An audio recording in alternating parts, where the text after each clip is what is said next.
नमस्कार, मी comrade Gangadhar Gaikwad, general secretary centre of Indian trade union CITU Nanded जिल्हा कमिटी.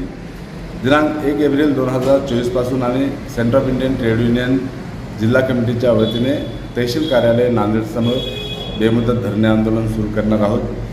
तशी परवानगी माननीय जिल्हाधिकारी महोदयांनी द्यावी असा आम्ही अर्ज दिनांक 27 मार्च रोजी जिल्हा प्रशासनाकडे केलेला आहे.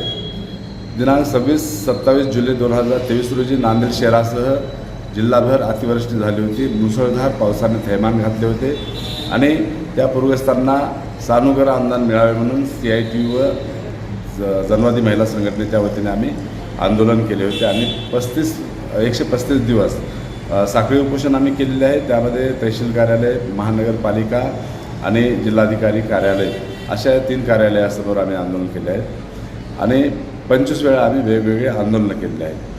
तेव्हा महाराष्ट्र राज्य सरकारच्या वतीनं नांदेड शहरातील पूरग्रस्तांसाठी 10,000 रुपये प्रत्येकी मंजूर झालेले आहेत. ते 7,400 लोकांच्या खात्यावर वर्ग झालेले आहेत, परंतु राहिलेली रक्कम जी आहे ती रक्कम अद्याप वर्ग झालेली नाही.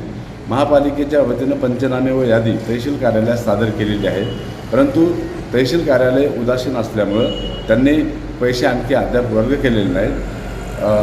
पूरग्रस्तांचा नैसर्गिक आपत्तीचा जो निधी आहे, अनुदान जे आहे ते 10-15 दिवसात पीडितांना मिळणे कायदा आहे, आवश्यकता आहे, परंतु नांदेडमध्ये 6-7 महिने झालेत आणखी पूरग्रस्तांचा निधी त्यांच्या खात्यावर वर्ग झाला नाही.